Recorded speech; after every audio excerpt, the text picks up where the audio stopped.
Welcome to Aggies Veggies podcast. We're a group of students working toward helping you learn about gardening and food.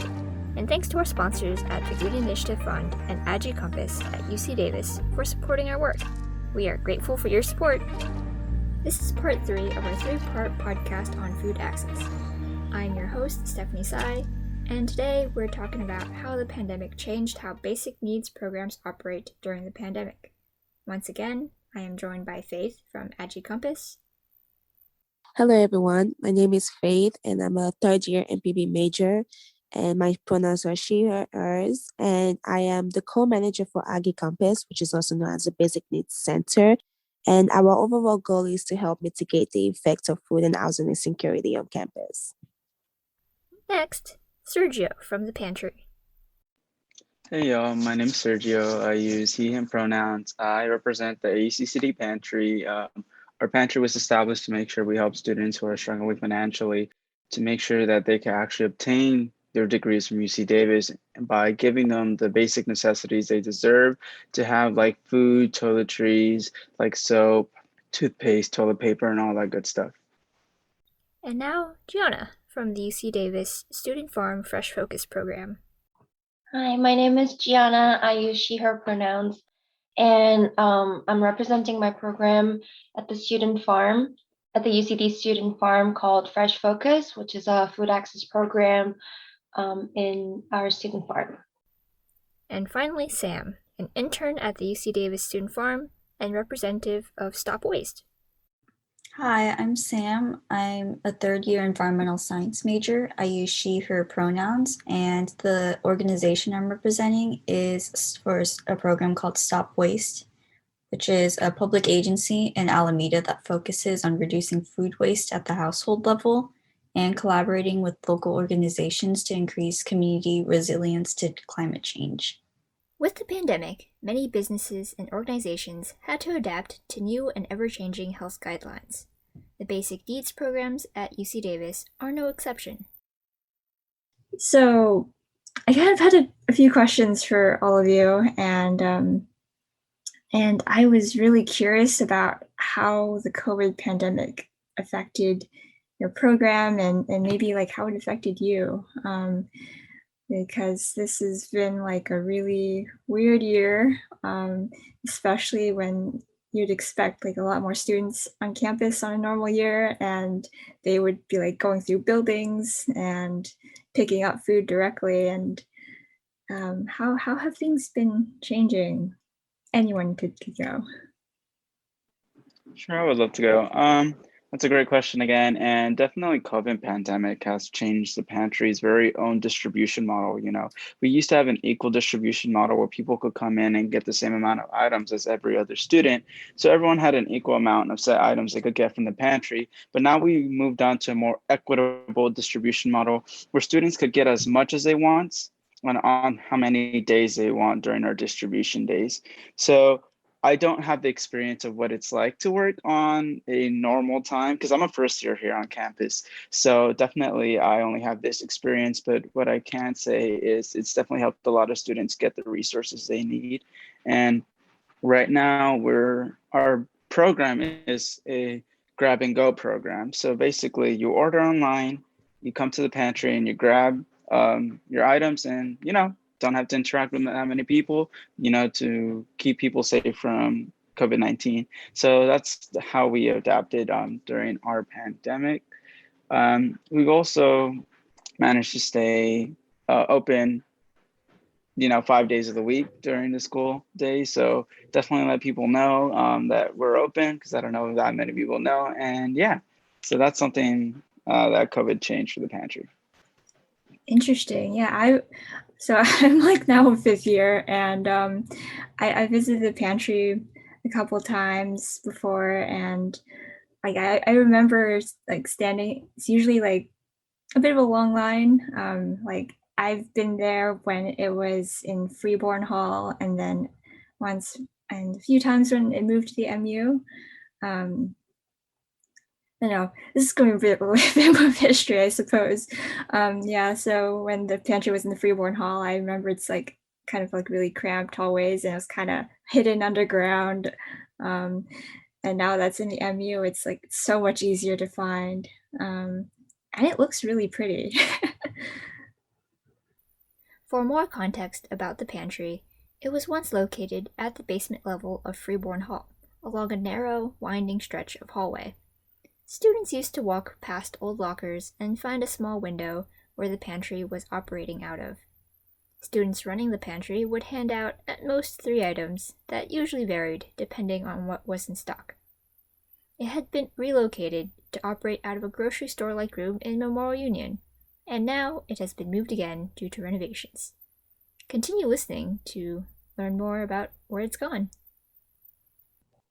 I'm really surprised how Pantry could utilize those programs like Google Form to get the orders from people and then grab and go. I think it was really, just personally, I think it was really quick to adapt to the new situation. Yeah, we didn't have to do like a lot of interaction changes with students because it was pretty much closed down. Only the lead student farmers and staff member, the paid students, could go to student farm because of pandemic. So very much reduced interns, which made it really hard, especially for Fresh Focus program. We only have 3 paid students, and sometimes it was just so overwhelming. Yeah, no volunteers, and also specifically for Fresh Focus, because a lot of student resource centers and programs closed, we were a bit lost because we have all these produce, but then we didn't have partners to give out to. And dining services, they also order some produce from student farm, but since not many people are living in the dorms, so it also reduced drastically. But then a silver lining of that was focus on more for our local communities. So these days we donate to communities called Apoyolo, who's migrants of who, yeah, the immigrant communities that need some fresh produce, and also we give out to Knights Landing community. It's about like 30 minutes away from Davis, and yeah, we were able to reach out to more partners, local communities, and and also we got a lot of extra produce from the market garden, um, I mean, the part that grows and sells veggies, because the dining service is closed, so we had a lot of vegetables to give out, which was also a good thing that we could give out to more people. Wow. Yeah. I'm actually surprised that there's like more produce after the dining halls sort of, I guess, shifted operations. Like how do you know how much more? No. Yeah, there were a lot. Yeah, I miss kind of going out to the student farm to volunteer. It is a fun experience. So if anyone out there listening have ever wants to get some fun volunteer experience or an internship or maybe even a paid job, highly recommend the student farm. It's such a nice and fun environment to work in, and even though it's a lot of hard work, but it's pretty fun. Yeah, really fun. Yeah, so I could share too. I'm also a general intern for Fresh Focus, and I can also say that working at the student farm has been very rewarding. As for my program for Stop Waste, the pandemic has definitely affected us in major ways since the program traditionally takes place in person. But since this was my first year doing it, I didn't really get to experience what that was like. But there are definitely many activities meant to happen outside or in a classroom that I would have liked to experience. But since all of my classmates are from or live near the Bay Area, resources are provided locally for us to complete our program or projects. So it's still doable virtually for sure. Cool. And did Stop Waste do a lot of its operations before the pandemic too, or did it mostly start up during all the COVID craziness? I believe it definitely did most of its work pre-pandemic. Like a lot of the partnerships were made earlier on before we went virtual, but the program itself is completed virtually. Cool. And I was kind of wondering, like, how do people get food? So, like, when they so if there's like a family who realize that they're in need of food, what does the process look like? If you happen to know? Yeah, so my program is primarily with the education aspect, so I don't deal with the partnerships as much. But from what I've interviewed, a partnership, that would depend on the organization that we're partnered with. So the one I happened to interview was called the Daily Bowl, and they would send surplus food that was also culturally relevant to the communities in Alameda. They would distribute it not only to food banks, but also through churches and other avenues that people depend on to receive the food. So that's one way that people can get their food is through specific local organizations. But Stop Waste is just partnered with these organizations to prevent food waste and kind of collaborate on how we can reach out to the community and teach them about these strategies. Cool. And I know I kind of caught that word of culturally appropriate food, and I'm pretty sure there would be listeners who have no clue what that means. And I feel like that's like a really important point now, since there's like so many different like foods and produce that people like to eat. And I mean, I imagine that there are some foods that people like would really prefer to have because it reminds them of home, versus other foods. It's just like, what is this foreign material? I have no idea what to do with this. Yeah, definitely. And since, Alameda and the Bay Area is so diverse, that's especially important for people to eat food that they would actually want to eat and not just food that everyone else would eat. Thank you.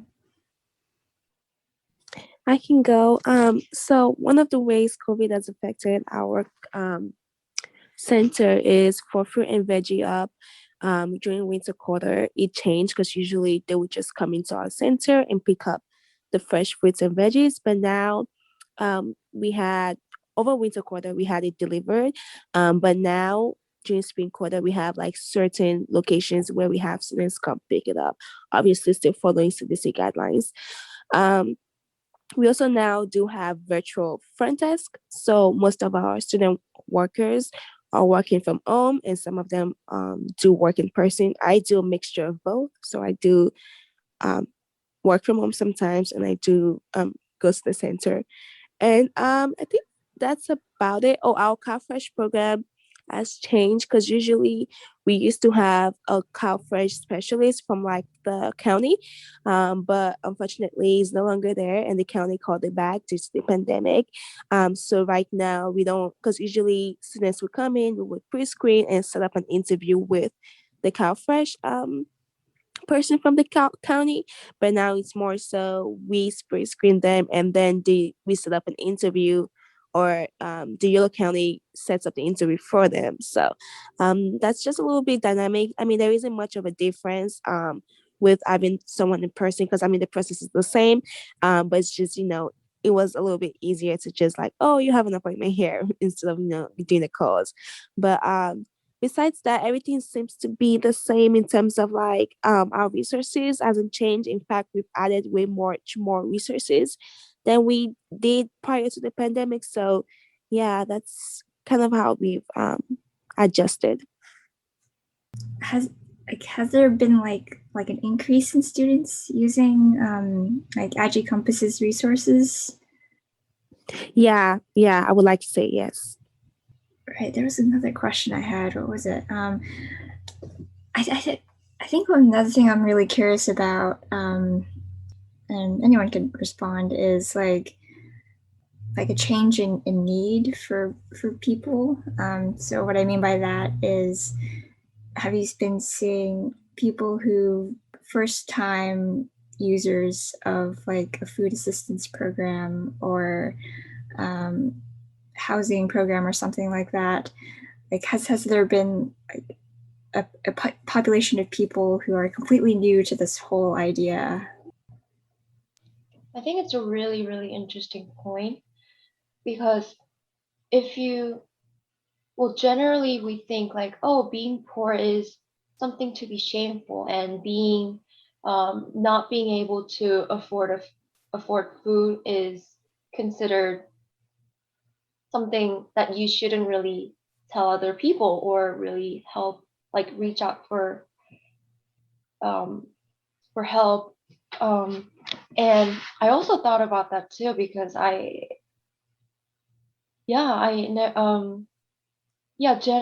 also had that bias of oh, you can't really show that you, like, sometimes when you can't afford food, or when you don't have a lot of like financial resource, then I can't really say that. But it really changed, I think, first through Pantry, because when Pantry first moved to the Memorial Union, where so many people pass by and just they sit there and then they eat there, they meet people there, and Pantry moving to that place that's so easily accessible, and you see a lot of people using it, and it's just like they don't. I feel like the Pantry doesn't like Pantry and Fruit and Veggie Up doesn't they don't really advertise as like, oh, anyone, like, oh, if you're food insecure, come get it. Not like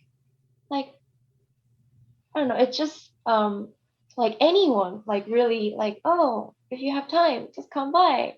Yeah, oh, if you're feeling a bit food insecure, come by. And it really changed my view how so many people used it, and it's nothing to be shameful of when you think about it. It's just, it is what it is. It's just, food is just, that's my dog.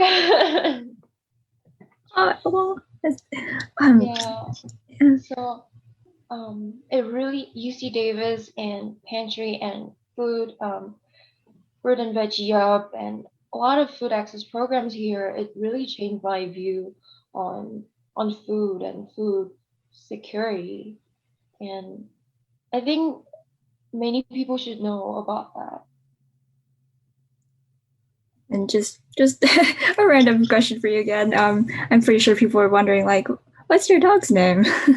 My dog's name is Lemon, and she is a rescue from Korea, a very a very small country town of Korea, and she is now enjoying American dream. Yeah, probably a Pomeranian mix, and a small dog with a big attitude. Well, nice name. Very appropriate for this podcast, Lemon. Oh, Lemon. I guess kind of towards the pantry, like for me, I kind of realized it's almost symbolic. So like it used to be underground, and it moved up to the MU, and it has like clear windows where everyone can see it and see things inside, and it really helps to destigmatize like needing help, and like really opening access to like food when you need it. Right, yeah. We're actually not at that location anymore either. We're Oh. literally like we're literally just like 10-second walk away from there within the MU. We are utilizing that space though, as of now, because the pantry is remodeling. So we're remodeling our current space so we could put more refrigerators, so we could expand our access on many food items and cater to more students for the upcoming year. So we are using that one small space again, with the windows where you could see everything. So yeah, we are using that space a little bit right now as well. And definitely going back on the topic that you guys talked about, there is an increase in need. The pantry did its survey over the summer of 2020, and we had the student task force of 2018, where almost 50% of students during one point of their college career experienced food insecurity. During the summer of 2020, when the pantry made its 6-part survey with a student team here on campus, I think more than 25% of students had an increased worry of how they're going to get their access to various basic needs here on campus. So there is an increase for student need, but the difference is that, when you have a lot of people here on campus, when you have a lot of people accessing these resources, it kind of creates like, anyone could get it. We don't really care about what you have to think or any stigmas that you have behind it. But now that we're in, it's not as many people. You only have so many people going to our resources because there are only so many people here in the city and here on campus. So it's kind of like some people might feel a bit hesitant to access our resources because, it's not that sense of community. It's not like you don't, when you see others doing it with you, you just feel a bit more willing to, in my opinion, definitely from personal experience. We had a group of people just going to this one resource. It could be like, it's fine, we're all doing it. And so definitely I think breaking down stigmas is a core way we could get people to access our resources more. So yeah, that was pretty cool.